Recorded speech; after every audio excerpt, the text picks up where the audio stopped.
Good day, everyone. I am Marnie Dayan Hamodjong Gamos from BSS Social Studies 1-2. Democracy. Speaking of democracy, we would come up with the idea of rights and freedom. Fighting for democracy is one of the significant events that happened in the Philippine history. Filipinos went through a lot of hardships and sacrifices for us to achieve freedom and to experience democracy. My task here is to state the historical significance of Cory Aquino's speech during the U.S. Congress. Prior to that, I would like to revisit the content of the speech. In the speech of our former President Corazon Aquino before the joint session of the United States Congress in 1986, she mentioned the struggles of her late husband Ninoy Aquino during the Marcos era.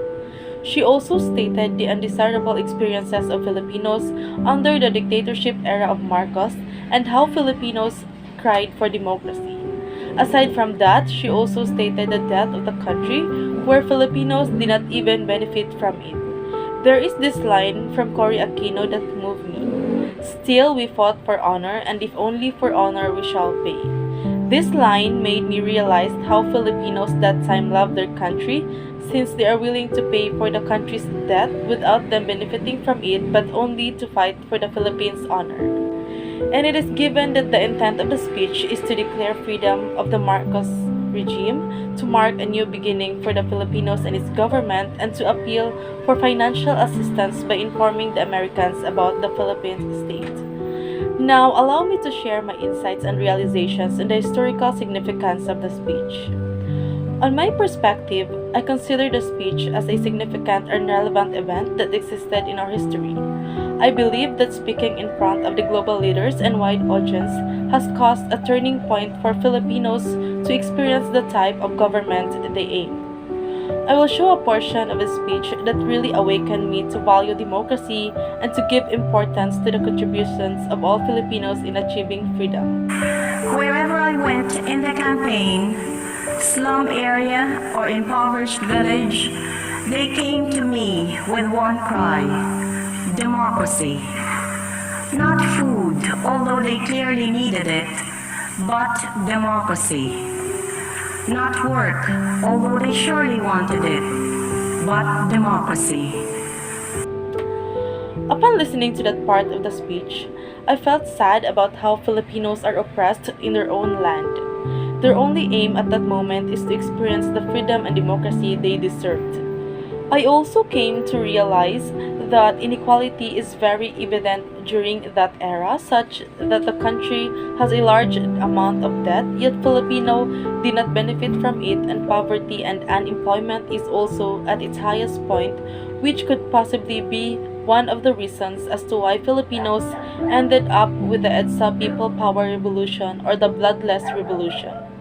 Although the main idea of martial law is for disciplinary purposes, it appeared as negative for most individuals since some authorities abused their power. Another significance of the speech is it allowed leaders from other states or countries to be aware regarding the situation of the Philippines. Thus, it created connections and relations, at the same time convenient access to financial assistance and economic influence. Now, why do I consider these reasons as significant in our history? It is because the events that happened in the past has influenced the future. The situation we have at present is the result of the decisions and choices of the people in the previous generations. Thus, the people's cry for democracy through unity and bloodless revolution has resulted to connections and freedom.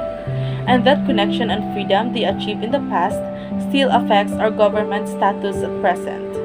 In relevance to that, as social studies students, we must learn to scrutinize the situation of our country, how well our government leaders are doing their job, and the in-depth situation of the people, especially the marginalized ones.